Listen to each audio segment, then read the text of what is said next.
Queria agradecer à vereadora Noêmia Rocha por abrir esse espaço. Eu vejo aqui a vereadora Carla Pimentel, o Paulo Rink, tantos amigos que eu conheço aqui da nossa querida cidade. Meus queridos, eu tenho 52 anos, nasci em São Paulo, mas eu sou muito mais curitibano do que paulistano, porque eu já estou aqui há 30 anos, então eu vi muita coisa nessa cidade. E tudo que eu tenho, com a minha família, eu conquistei nessa cidade. E tenho orgulho porque ela ficou famosa como a República de Curitiba, que está fazendo a diferença no Brasil. E imbuído nesse desafio, pessoalmente, eu me envolvi como cidadão comum nessa campanha das 10 medidas contra a corrupção. Eu tive a coragem que poucos empresários têm no Brasil de personalizar diversas carretas da Cargolift e rodar pelo Brasil afora com as logomarcas apoio total à Lava Jato e apoio às 10 medidas contra a corrupção. No dia que nós fomos a Brasília entregar na Câmara dos Deputados mais de 2 milhões de assinaturas, eu estava lá, carregando um maço de papel daqueles com as assinaturas. E no discurso eu pedi que as assinaturas todas representassem votações sem alterações. E infelizmente, nesta madrugada, eu assisti até às 2 da manhã, os deputados que nos representam muito mal assassinaram mais de 2.600.000 brasileiros. É tão grave quanto o acidente do avião do nosso querido chapecoense. O partido PDT foi o que deu o primeiro mau exemplo.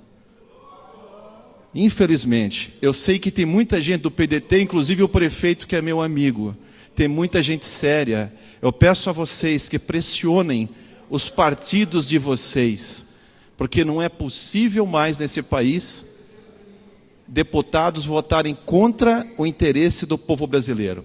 Se nós queremos acabar com a corrupção, a Câmara pode dar um exemplo prático. Então eu vou pedir uma coisa a vocês.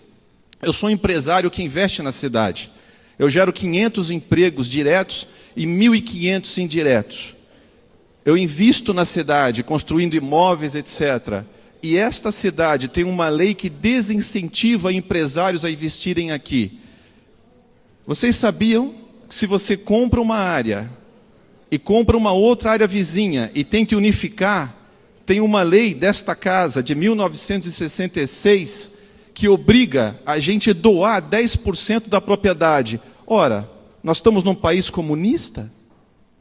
Será que uma lei de 1966 ainda é atual? Isso desincentiva o empresário a investir no país. Outro dia eu fui fazer uma viagem à Bélgica. Quando eu cheguei ao Brasil, tinha uma comissão aqui me convidando para investir lá. E a minha própria cidade cria dificuldades para mim.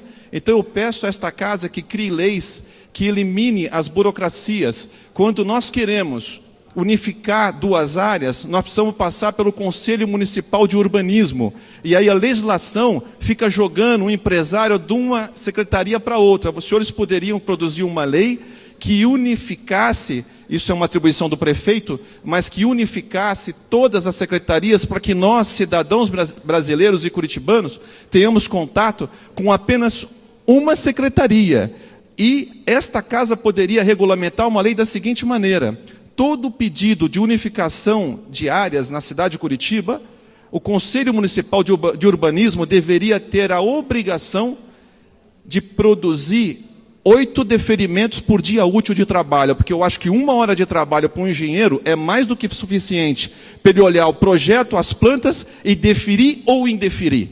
Porque normalmente ficam empurrando a gente de um lugar para outro, possivelmente para criar dificuldade para alguém pedir dinheiro de corrupção. Então esta casa pode produzir leis que não facilitam mais a corrupção na nossa cidade. Então os senhores poderiam dar o exemplo. Vamos começar pela República de Curitiba. É aqui que estão hospedados figuras importantes do cenário brasileiro que produzem corrupção. Então esse é o meu pedido em respeito a população brasileira que foi assassinada nessa madrugada em Brasília, que esta casa dê um exemplo. Curitiba é o exemplo para a cidade, para o país e para o mundo.